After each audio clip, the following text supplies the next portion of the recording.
Everyone, my name is Shivani and welcome to Anant IAS. और आज हम एनसीईआरटी क्लास 6 की ज्योग्राफी को कवर करना शुरू करेंगे, जिसमें से फर्स्ट चैप्टर से हम डिस्कस करेंगे बेसिक ज्योग्राफी एस्पेक्ट्स, जो बहुत सारे बच्चों को कभी कभी डिस्टर्ब करते हैं। और यूपीएससी के जो बेसिक स्टैटिक क्वेश्चंस हैं ज्योग्राफी में एज एनसीईआरटी से बनाए जाते हैं, ऐसे क्वेश्चन पेपर्स बताते हैं।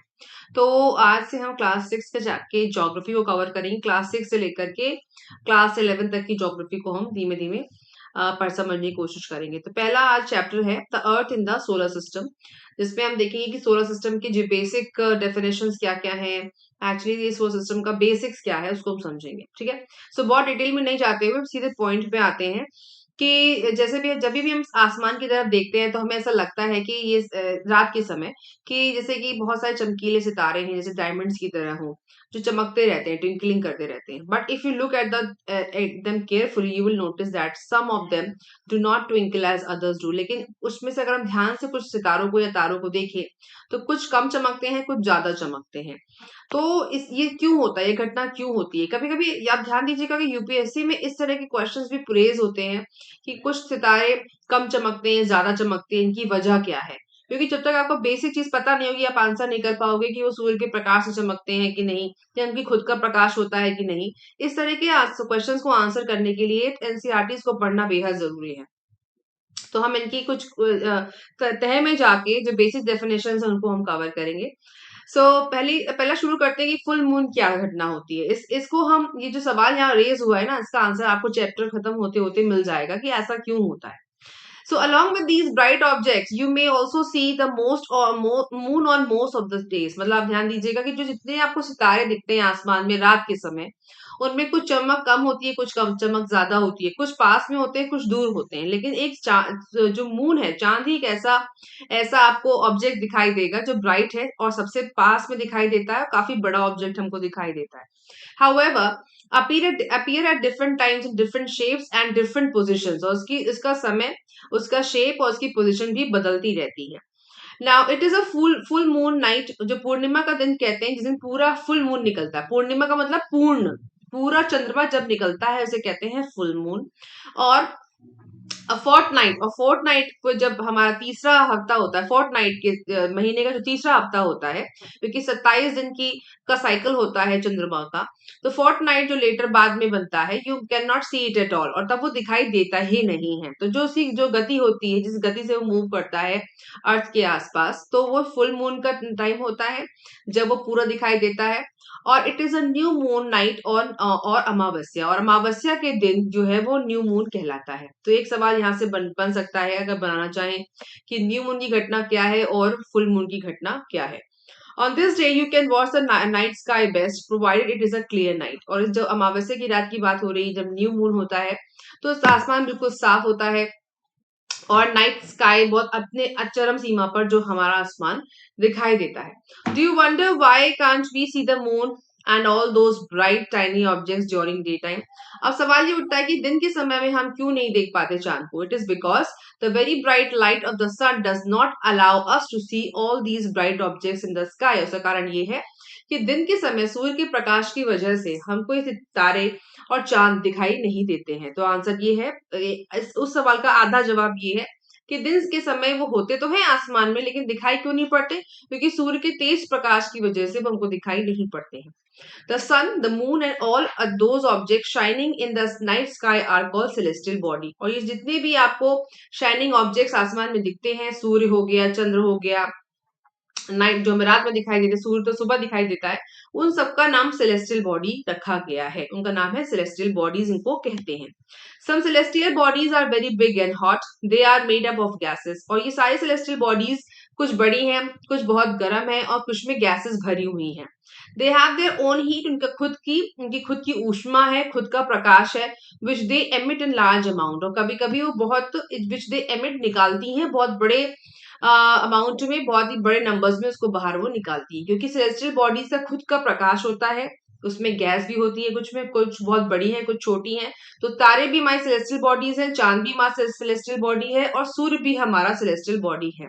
ध्यान दीजिएगा, जिनका स्वयं का प्रकाश है वो सेलेस्टियल बॉडीज कहलाते हैं, जिनका स्वयं का प्रकाश नहीं है वो सेलेस्टियल बॉडीज नहीं है।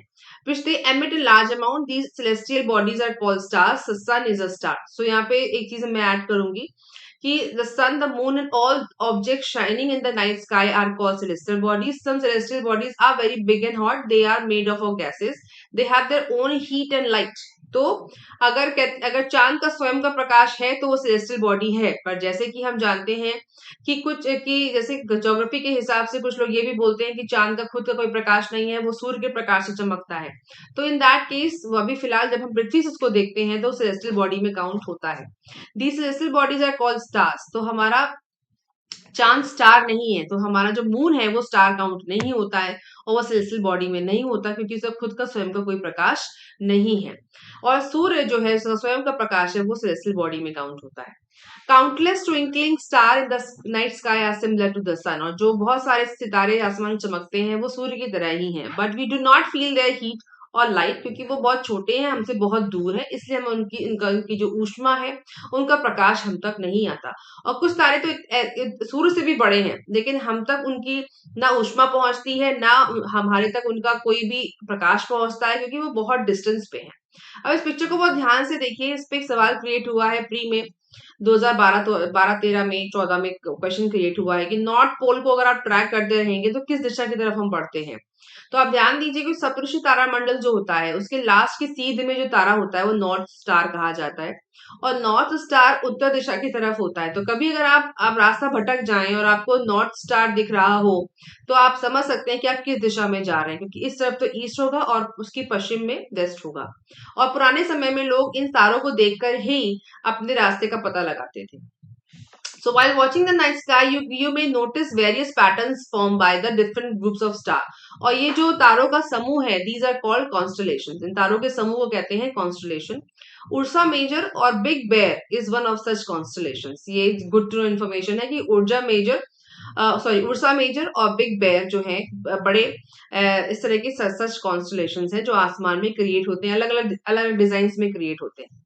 नाउ कॉन्स्टलेशन इज सप्तर्षि को कह रहे हैं, और सबसे ज्यादा जो रिकॉग्नाइज करने वाला जिसको हम जानते हैं, बचपन सुनते हुए आए हैं, वो सप्तर्षि तारामंडल है, जिसमें 7 सेजेस को ऐसा माना जाता है कि वो 7 जो है वो ऋषि मुनियों का गढ़ है, और इस तरीके से वो साथ में बैठे हुए हैं, सप्तऋषि को कहा जाता है। It is a group of 7 stars and that forms a part of the Ursa Major constellation. और ये जो सप्तऋषि तारामंडल है वो उर्सा मेजर कॉन्स्टलेशन का ही एक पार्ट है। ठीक है। पुराने समय में people use to determine directions during the night with the help of star. से मैंने कहा कि पुराने समय में लोग पोल स्टार को देख करके, क्योंकि नॉर्थ स्टार को जो नॉर्थ स्टार है वो नॉर्थ डायरेक्शन को डायरेक्ट करता है, it is also called pole star को भी इसको कहते हैं। तो कभी अगर आप दिशा का ज्ञान ना हो आपके पास तो आप नॉर्थ स्टार को ट्रैक करके दिशा को देख सकते हैं, कि पुराने समय में लोग इसको यूज किया करते थे। और इसी की तरह वो कोई ना घड़ी हुआ करती थी और ना ही मैप हुआ करता था, तो इन सितारों के माध्यम से लोग ट्रैक करते थे। It always remains in the same position in the sky. वो हमेशा अपनी सेम पोजिशन पे ही रहता है। इसी पार्ट पे प्री में एक क्वेश्चन क्रिएट हुआ है, अगर आप सवाल को उठा के देखें आपको मिलेगा। We can locate the position of the pre pole star with the help of Saptarishi. Saptarishi के माध्यम से हम प्री पोल स्टार को ट्रैक कर सकते हैं और साथ ही साथ अपनी दिशा का भी ज्ञान कर सकते हैं। नाउ कुछ सेलेस्टियल बॉडीज जिनका खुद का ना ही ऊष्मा है और ना ही लाइट है, ध्यान दीजिएगा, they are lit by light of stars. वो सितारों के प्रकाश से ऊष्मायमान या जलायमान होती हैं। सच बॉडीज आर कॉल्ड प्लैनेट्स। उनको प्लैनेट्स कहते हैं। ठीक है। तो वैसे भी जो हमारी पृथ्वी है वो प्लैनेट है, और जो मून है वो एक सैटेलाइट है। सो सेलेस्टियल बॉडीज जिनके खुद का प्रकाश ना हो, लाइट ना हो, और वो सितारों के प्रकाश से जगमगाती हो, वो प्लैनेट कही जाती हैं। तो world planet comes from the Greek word planetia which means wanderers. इसका मतलब होता है घूमने वाले, वॉन्डरर्स, यहाँ वहां भटकने वाले। तो earth on which we live in is a planet. It gets all its heat and light from the sun. हमें जो हमारी पृथ्वी को जो हीट और लाइट मिलती है वो सन से मिलती है, और वो उसका सबसे पास का तारा है। If you look at the earth from a great distance, say the moon, it will appear to be shining just as a moon. और अगर हम डिस्टेंस से पृथ्वी को देखेंगे तो वो मून की तरह ही हमको चमकती हुई दिखाई देगी, क्योंकि जो हमारी पृथ्वी भी है वो सूर्य के प्रकाश से ही जलायमान है या प्रकाशमान है। The moon that we see in the sky is satellite, जो मून है, चांद है, वो सैटेलाइट है।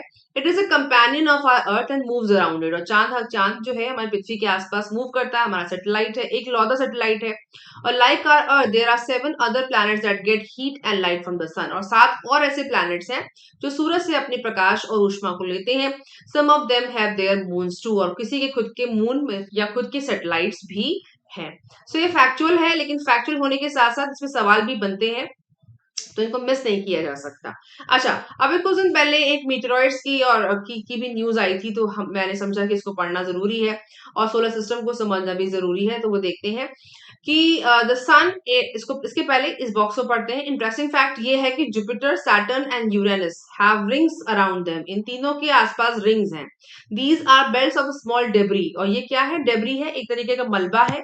और दीज रिंग्स में be seen from the earth with the help of powerful telescope. Powerful telescope की सहायता से जुपिटर, सैटर्न और यूरेनस की जो रिंग्स बनी हुई ना, जो मलबा है, जो मिट्टी, धूल के कण और पत्थरों के कण है, उनको आप देख सकते हैं टेलीस्कोप की मदद से। अगर कोई पावरफुल टेलीस्कोप है तो हम देख भी सकते हैं। सवाल यहाँ से बन सकता है कि कौन से वो ऐसे कौन से प्लैनेट्स हैं जिनके आसपास रिंग्स का फॉर्मेशन होता है, तो जुपिटर, सैटर्न और यूरेनस।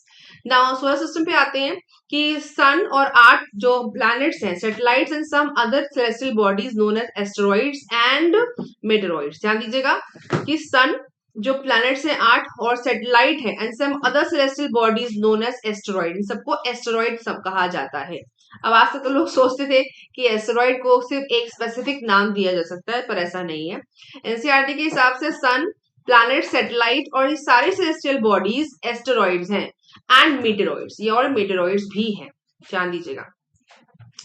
तो इसके साथ हम फटाक से जरा इसको देख लेते हैं, इस मैप को, जिसमें हमको ये एक चार्ट है, आप इसको स्क्रीनशॉट ले सकते हैं और प्रिपरेशन में ऐड करना चाहें तो कर सकते हैं, क्योंकि इसमें दिन, समय और कितने दिन का डिस्टेंस है, क्या है, वो सब दिया हुआ है आपकी अंडरस्टैंडिंग के लिए, और सारे प्लैनेट्स की टाइमलाइन भी दी हुई है, आप इसको गो थ्रू कर सकते हैं। सो ये सभी एस्ट्रॉइड और मेटेरॉइड्स हैं फ्रॉम द सोलर सिस्टम, और सोलर सिस्टम के ही पार्ट है। We often call it a solar family and the sun उसमें मुख्य हेड है उसका, और ये सोलर फैमिली है जिसमें हमारे मेटेरॉइड्स भी हैं, एस्टेरॉइड्स भी हैं, और ये इन्होंने लास्ट में बोला कि हमारे सभी सेलेस्टियल बॉडीज में एस्टेरॉइड्स और मेटेरॉइड दोनों हैं। ध्यान दीजिएगा, इसमें सन भी आता है, 8 प्लैनेट्स भी आते हैं, सैटेलाइट्स भी आते हैं, सेलेस्टियल बॉडीज आती हैं, और ये सभी मिलकर सोलर फैमिली या सोलर परिवार का हिस्सा बनते हैं। उसमें सन उसका हेड है। अब सन पे आते हैं कि वो कह रहे हैं कि the sun is in the centre of solar system, ये हम सब जानते हैं। इसमें गैसेस हैं, भरमार गैसेस हैं, बहुत एक्सट्रीम पे। उसके साथ ही साथ उसका जो तापमान है बहुत ज्यादा बहुत ट्रिमेंडस हॉट है, प्रकाश देता है इसीलिए, और वो हमसे 150 मिलियन किलोमीटर अवे है पृथ्वी से, पर फिर भी देखिए हमारे ऊपर कितना उसका प्रकाश इफेक्ट करता है। और उसकी जो जो लेयर है वो उसमें बहुत ज्यादा हीट और गैसेस का फॉर्मेशन होता है, जिसकी वजह से वो बराबर एक बहुत ही दहकता हुआ सितारा है। नाउ इसमें कुछ जो ये शब्द है, ज्योग्राफी के ओरिजिन की बात हो रही है, उसके साथ साथ सन के ओरिजिन की बात हो रही है, तो रोमन शब्द से लिया गया है, ग्रीक वर्ड रोमन शब्द से लिया गया है सन, और ग्रीक शब्द से लिया गया है ज्योग्राफी और जियोलॉजी, जियोमेट्री और जियोइड भी, क्योंकि पृथ्वी का जो रूप है, जो जियोइड का मतलब हुआ जो पृथ्वी का जो जो देखने से कैसे लगती है, गोल नहीं लगती है, उसका नाम है जियोइड, GEOID। जो पृथ्वी का दिखने जो शेप है वो जियोइड है, ठीक है ना। There are 8 planets in our solar system, हम सब जानते हैं कि Mercury, Venus, Earth, Mars, Jupiter, Saturn, Uranus and Neptune. Pluto को बहुत पहले निकाल दिया गया था, क्योंकि उसकी जो जो उसकी ऑर्बिट है वो हमेशा वो मिस करता है, किसी और ऑर्बिट में जाके मूव करने लगता है, और इसकी वजह से उसको निकाल दिया गया था बहुत पहले, उसको भी यहाँ मेंशन किया गया है। तो अगर अगर आपको याद रखना है कि कौन कौन से हमारे प्लैनेट्स हैं, तो my very efficient mother just served us nuts, इसको याद रखिए, और इससे आपको पता चल जाएगा कि आपके कौन कौन से प्लैनेट्स हैं, कभी मिस नहीं करोगे। ओके, नाउ अब देखते हैं कि एक्चुअली ऑर्बिट क्या है। These paths are elongated. ध्यान दीजिएगा, जो ऑर्बिट है ना, जिसपे ये कभी भी एक क्वेश्चन आता है कि जो किस की ऑर्बिट, जिसको हम जिसके ऊपर कोई प्लैनेट मूव करता है, सूर्य के चक्कर लगाता है, वो इलोंगेटेड है या सर्कुलर है, तो आंसर है उसका इलोंगेटेड। कभी भी सर्कुलर उसका मोशन नहीं होता है, so they are called orbits. Orbits कैसी हैं? इलोंगेटेड है, ना कि circular. Mercury is nearest to the sun, और मर्करी सबसे पास में है. It takes about 88 days to complete one around orbit its orbit. ठीक है, सो मर्करी सबसे पास में है, फिर भी इसको 88 दिन लगते हैं एक ऑर्बिट को कंप्लीट करने में. और वीनस जो पृथ्वी की ट्विन जिसको पृथ्वी प्लैनेट का ट्विन माना जाता है, मतलब एक जैसा बिल्कुल प्लैनेट है, बिकॉज इट्स साइज और शेप के आधार पर are very much similar to the earth. तो एक क्वेश्चन ये भी आता है कि बिल्कुल पृथ्वी की बहन या पृथ्वी का ट्विन किस प्लैनेट को माना जाता है, वो है वीनस. ठीक है, नाउ अब पृथ्वी पे आते हैं. पृथ्वी पे सबसे इंपॉर्टेंट चीज क्या है कि पृथ्वी का जो शेप है वो क्या है, जियोइड. ध्यान दीजिएगा, ये गोल नहीं है, ये स्फेयर नहीं है, ये जियोइड का है. जियोइड का मतलब होता है कि ये ध्रुवों पे फ्लैट है और बीच में सर्कुलर है, मतलब ऐसे कुछ है इसका शेप, ऐसे, जिसमें ध्रुवों पे फ्लैट है और बीच में गोल है. इस शेप को कहा गया जियोइड. ठीक है, that is why the shape is described geoid. Geoid means on an earth like shape. Earth like shape इसका नाम ही दे दिया गया कि अर्थ की तरह दिखने वाला. तो और ये थर्ड नियरेस्ट प्लैनेट है सन के पास, सूर्य के पास. उसका शेप जो है वो जियोइड है, इसको याद रखिएगा. नाउ इसकी यहाँ ये रहने लायक यहाँ पे कंडीशंस है. पृथ्वी पे ऑक्सीजन की मात्रा है, प्रॉपर पानी है, हवा है, जिसकी वजह से यहाँ पे रहना पॉसिबल हुआ है. और इसको ब्लू प्लैनेट भी कहते हैं, क्योंकि यहाँ पर एक तिहाई पानी की होने की वजह से, अगर डिस्टेंस पे जब इसको अंतरिक्ष यहाँ देखा जाता है तो ये नीला ग्रह भी इसको कहते हैं, नीले कलर का दिखाई पड़ता है, इसलिए इसको नीला ग्रह भी कहा जाता है. और हमारा एक ही सैटेलाइट है, वो है मून, और सबसे पास में है हमारे प्लैनेट के.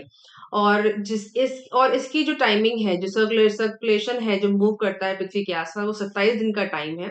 इन्हें चंद्रकला भी कहा जाता है, 27 दिन को, जिसमें वो अलग अलग शेप में मूव करता है. तो जब अमावस्या आती है तो दिखाई नहीं पड़ता है.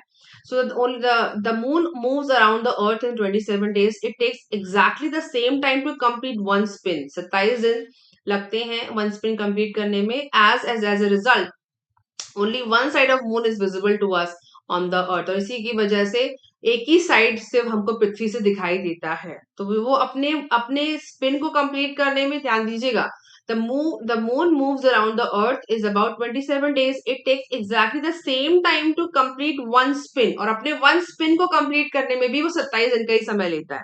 मतलब पृथ्वी के चक्कर काटने में और स्पिन कंप्लीट करने में वो 27 दिन लेता है, जिसकी वजह से उसका एक ही साइड हमेशा हमको दिखाई देता है. क्वेश्चन, ठीक है, हम सोचते हैं कि ये हमेशा एक ही तरह, चांद फ्लैट है क्या, एक ही तरह दिखाई देता है? नहीं, वो अपनी जगह 27 दिन में मूव करता है, और एक ही, और अपना स्पिन भी और अपनी ऑर्बिट का चक्कर भी 27 दिन में कंप्लीट करता है. इसीलिए वो हमको एक तरह से एक ही दिशा में दिखाई पड़ता है.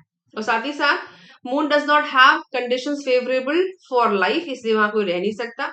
और इसमें कुछ इंपॉर्टेंट चीजें दिखा रहे हैं. सैटेलाइट को बोला गया था ह्यूमन सैटेलाइट और नेचुरल सैटेलाइट में फर्क क्या है. तो जब आप ध्यान दीजिए, जो रॉकेट लॉन्च होता है, तो वो जब जैसे ही हमारे ऊपर वाली लेयर में पहुंचता है अंतरिक्ष में, तो उसका सिर्फ सैटेलाइट वाला जो पार्ट है ऑर्बिट में रह जाता है, और जो रॉकेट है वो नीचे गिर जाता है, क्योंकि रॉकेट का काम है उसको ऊपर फेंक करके नीचे आ जाना. और यहाँ पर आप देख रहे हैं कि ऑर्बिट में हमारा सैटेलाइट, ये ह्यूमन मेड सैटेलाइट्स हैं, और चांद हमारा जो है वो नेचुरल सैटेलाइट है. ह्यूमन मेड सैटेलाइट्स में आते हैं इनसैट, IRS, एडुसैट, और इनकी सहायता से काफी कम्युनिकेशन किया जाता है. और हम पृथ्वी से सैटेलाइट तक, और सैटेलाइट से जिस जगह हमको इन्फॉर्मेशन पहुंचानी है उसका यूज किया जाता है. ये आर्टिफिशियल बॉडी है. It is design by scientist to gather information about the universe, और फॉर कम्युनिकेशन के लिए इसको यूज किया जाता है. ऐसे बहुत सारे इनसैट सैट हैं जो अभी फिलहाल हमारे लिए काम कर रहे हैं, और उनको भेजा गया है अंतरिक्ष में. कुछ सवाल है यहाँ पर जिनको ले लेना चाहिए, जो बॉक्सेस में दी, बॉक्सेस को मिस नहीं कर सकते हम. तो वो कह रहे हैं कि लाइट ट्रैवल करती है 3 लाख किलोमीटर पर सेकंड की स्पीड से ट्रैवल करती है. और फिर भी even then with this speed the light of the sun takes about 8 minute. और प्रकाश जो पृथ्वी तक आता है वो 8 मिनट का समय लेता है, जबकि वो 3 लाख किलोमीटर पर सेकंड से ट्रैवल कर रहा है प्रकाश में, फिर भी पृथ्वी तक आने में 8 मिनट का समय लगता है. Neil Armstrong was the first man to step on the surface of moon. और नील आर्मस्ट्रॉन्ग पहले व्यक्ति थे 20 जुलाई 1969 में, जो पहले उन्होंने चांद पर कदम रखा. Find out whether any Indian has landed on the moon. और पृथ्वी पे भी और मून पे, चांद पे कोई भी इंडियन अभी तक उसकी सरफेस पे नहीं पहुंचा है, as per the latest GK. ठीक है, नाउ समझ लेते हैं कि एस्टेरॉइड्स क्या है. ये तो पता है कि जो जितनी सेलेस्टियल बॉडीज है सब एस्टेरॉइड है, पर फिर भी apart from the stars, planet and satellites, there are numerous tiny bodies. मतलब छोटे छोटे, जो बहुत छोटे शेप के जो बॉडीज हैं, वो which also move around the sun, जो सन के आसपास चक्कर काटते हैं, उन्हें एस्टेरॉइड्स कहते हैं।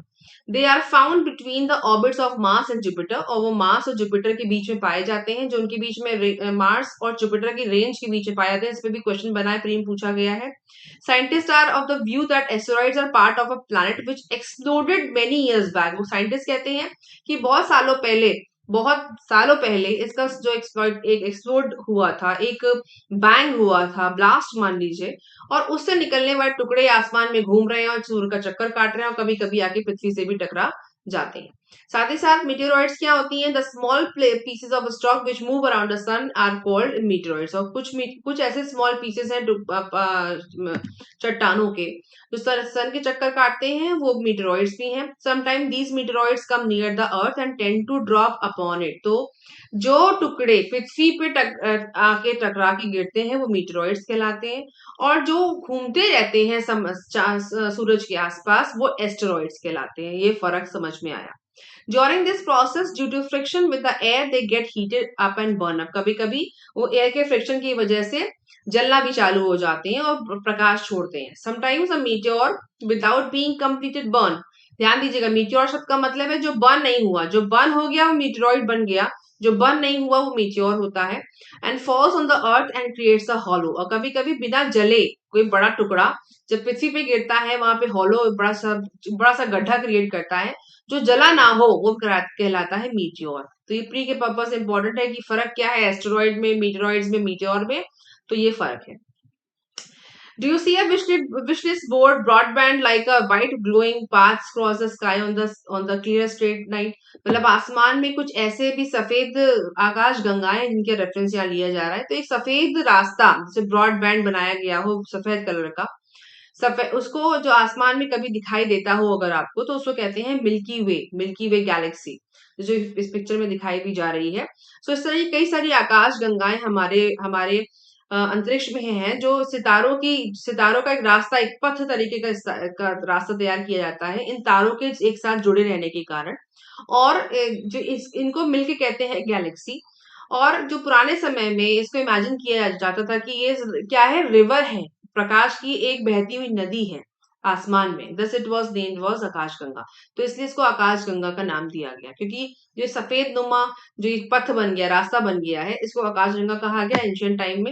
And there are millions of such galaxies makes a universe. और ये कई सारी गैलेक्सीज, मिलियंस ऑफ गैलेक्सीज मिलके यूनिवर्स बनाती है। ठीक है। सो ये कह रहे हैं कि आसमान में जो सफेद रास्ता अगर आपको दिखाई दे टेलीस्कोप के माध्यम से और क्लियर स्काई हो, तो समझ लीजिएगा जो cluster of millions of star है, ये क्या है, मिल्की वे है। और मिल्की वे क्यों है? मिल्की वे गैलेक्सी है। गैलेक्सी का मतलब तारों का झुंड, एक समूह, बहुत बड़ा समूह, वो हुआ गैलेक्सी। और मिल्की वे इसलिए क्योंकि वो सफेद है, दूधिया प्रकार का है। ठीक है। नाउ अब समझते हैं कुछ इंपॉर्टेंट फैक्ट जिसके जिसके बाद वो खत्म करेंगे। It is difficult to imagine how big the universe is, scientist are still trying to find out more and more about that. अभी इसके बारे में चीजें काफी क्लियर नहीं है, साइंटिस्ट रिसर्चर और साइंटिस्ट रिसर्च कर रहे हैं। और इसके साथ ही साथ हम इस चैप्टर को भी यहीं पर रोकेंगे, उसके बाद नेक्स्ट चैप्टर पे मिलेंगे अगली बार। तो कुछ सवाल फटाफट सॉल्व करते हैं। The planet known as the earth twin, earth का ट्विन कौन सा है? वीनस। उसके साथ थर्ड नियरेस्ट प्लैनेट क्या है सूरज से? अर्थ है, जो सबसे थर्ड नियरेस्ट प्लैनेट है। और जो planets move around the sun कैसे, किस पाथ पे घूमते हैं? That is elongated path. और polar star indicates a direction to north. ये सवाल पूछे भी गए हैं प्री में, आप इसको कर सकते हैं।